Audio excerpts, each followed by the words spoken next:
जिसका नाम सावित्री था। वह जब 12 वर्ष की हुई तो राजा ने उसकी जन्म पत्री पंडितों को दिखाई और वर खोजने के लिए कहा। पंडितों ने जन्म पत्री देखकर राजा को बताया कि उसकी शादी के 1 साल बाद विधवा हो जाने का योग है। यह सुनकर राजा बहुत परेशान हुआ। अब तो राजा ने शादी के बारे में सोचना ही छोड़ दिया। जब सावित्री 18 वर्ष की हुई तब वह एक दिन अपनी सखी सहेलियों के साथ वन में भ्रमण के लिए गई हुई थी। वहां उसने एक सुंदर युवक को लकड़ी काटते हुए देखा। उसने उससे शादी करने का फैसला किया। सत्यवान के पिता एक राजा थे, किंतु उनका राज्य दुश्मनों ने छीन लिया था और अब वे जंगल में झोपड़ी बनाकर रहते थे। राजा ने सावित्री की इच्छा अनुसार उसकी शादी सत्यवान से करा दी। सावित्री अपने अंधे सास ससुर की बहुत सेवा करती थी। वह बचपन से शिवजी की पूजा किया करती थी। उसे अपने भविष्य के बारे में मालूम था। शादी के बाद अपना बचा हुआ समय वह शिवजी के ओम नमः शिवाय का जाप करने में बिताने लगी और आने वाले संकट से बचाने की प्रार्थना करने लगी। शिवजी ने सौपन में उससे वट वृक्ष की पूजा करने के लिए कहा। सावित्री ने वट की पूजा भी आरंभ कर दी। जब शादी का 1 साल पूरा होने में 3 दिन शेष रह गए तब उसने खाना पीना छोड़ दिया। जेठ की अमावस्या को सत्यवान जब लकड़ी काटने के लिए जंगल को जाने लगा तब हट करके सावित्री भी उसके साथ हो गई। लकड़ी काटते काटते सत्यवान के सिर में दर्द होने लगा। सावित्री ने उसे कहा वह कुछ देर आराम कर लेवे। वह सावित्री के गोद में सिर रखकर लेट गया।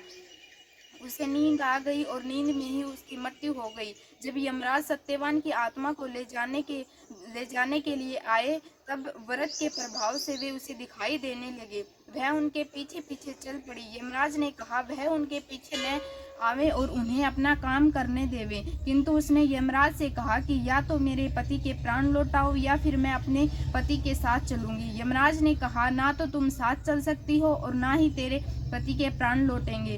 हाँ, आप जो मांगना चाहो मांगो। सावित्री ने यमराज को अपने वचनों में लेकर 3 वर मांगे। मेरे सास ससुर अंधे हैं, उनकी आंखों की रोशनी आए, मेरे सास ससुर के राजपाट उनको वापस मिल जाए और मेरे कोई पुत्र नहीं है सो मेरे को पुत्र प्राप्ति हो। वचनों से बंधे यमराज ने कहा कि ऐसा ही होगा। सत्यवान को लेकर चलने लगे।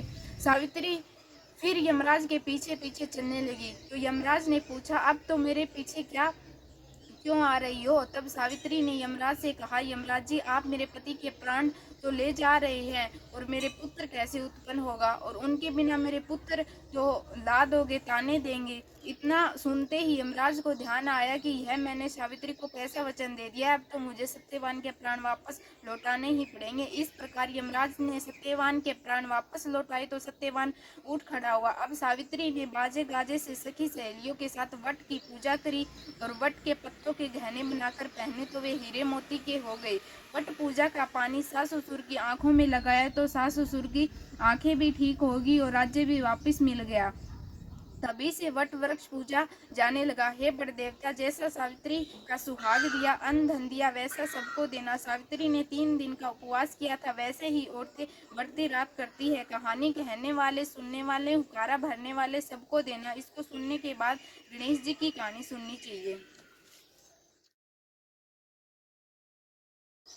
एक बुढ़िया माई थी। वह रोज हनुमान जी के मंदिर में जाया करती थी। साथ में एक मोटा रोटा और चूरमे का लड्डू ले जाती थी और हनुमान जी के चढ़ा देती थी। फिर कहती लाल लंगोटा हाथ में सोटा लो बालाजी खाओ रोटा। अब मैं देहूँ तुम्हें जवानी में, तुम मुझे देना बुढ़ापे में। कई वर्षों बाद उसकी बहू आ गई। बहू ने सास से कहा ये रोज रोज रोटा चूरमा लेकर कहाँ जाती हो? सास ने कहा बहू हनुमान जी के मंदिर में जाती हूँ। बहू ने सास को कहा इस तरह बेकार खर्च नहीं करने दूंगी। सास दुखी होकर सो गई। खाली हाथ मंदिर को जाने को उसका जी राजी न रहा। उसने खाना पीना छोड़ दिया। बहू ने परवाह नहीं की। सोचा एक दो दिन तो भूखी रहेगी तो अक्ल ठिकाने आ जाएगी। इस प्रकार पूरा सप्ताह निकल गया। हनुमान जी ने सोचा बेचारी बुढ़िया माई अपने कारण भूखी पड़ी है, सो एक रोटा और चूरमे का लड्डू लेकर आ गई। कहने लगे बुढ़िया माई भूखी क्यों सो रही हो?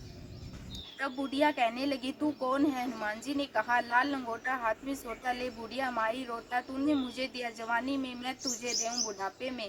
तब बुढ़िया ने कहा आज तो तुम दे दोगे पर कल कौन देगा? तब हनुमान जी ने कहा कल भी दे जाऊंगा, रोज दे जाऊंगा। तब बुढ़िया ने उठकर रोटा चूरमा खा लिया। धीरे धीरे बुढ़िया चूरमा खाकर मोटी होने लगी। बहू ने सोचा सास भूखी प्यासी रहकर भी मोटी कैसे होती जा रही है, देखना चाहिए। इधर बहू के यहाँ खाने को भी कुछ नहीं रहा। एक दिन रात को बहू ने छिपकर देखा तो हनुमान जी स्वयं बुढ़िया के लिए रोट चूरमा देकर गायब हो गए। बहू ने जाकर सास के पाँव पकड़ लिए और कहने लगी, सासू जी मुझे माफ कर दो और रोज मंदिर जाया करो, हम भी साथ चलेंगे। हे हनुमान जी, जैसे बुढ़िया माई को दिया वैसे सबको देना। कहानी को कहने वाले, हुकारा देने वाले और सबको देना।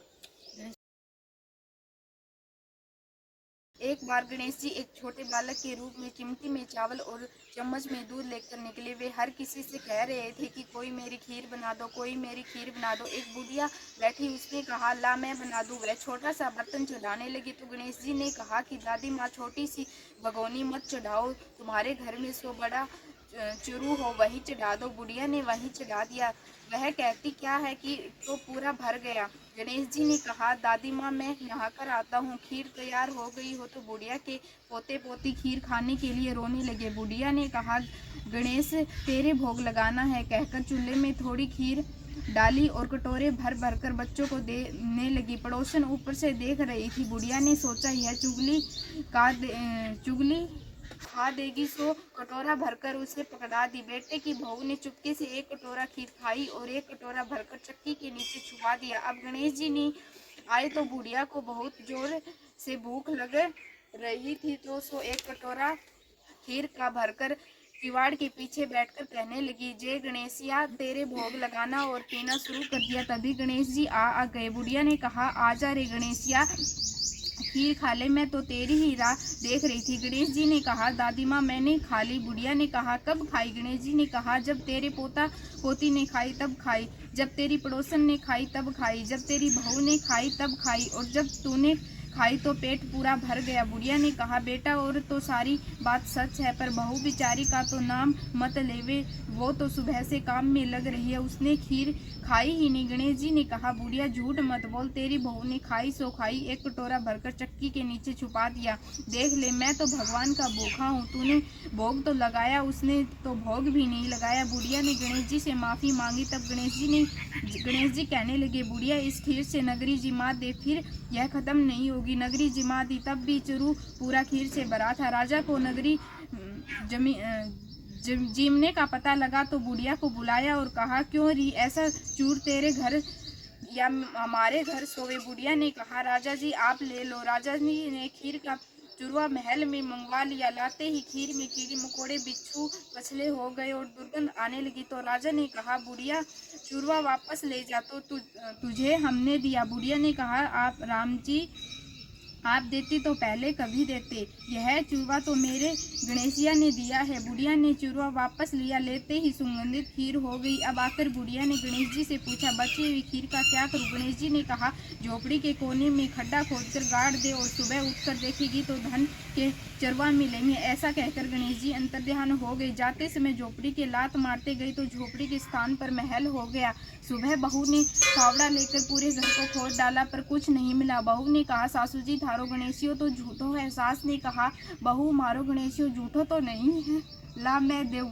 अब सुई लेकर खोदने लगी तो धन करते तो धन के चूरवे निकल आए। बहू ने कहा, सासू जी थारो गणेशियो तो साचो ही है, मेरो कालो है। सास ने कहा, गणेश जी भगवान के भूखे है। हे गणेश जी, जैसा तुमने बुढ़िया को दिया वैसा हमको देना। कहानी के कहने, हुकारे भरने और आसपास के सुनने वाले सबको देना।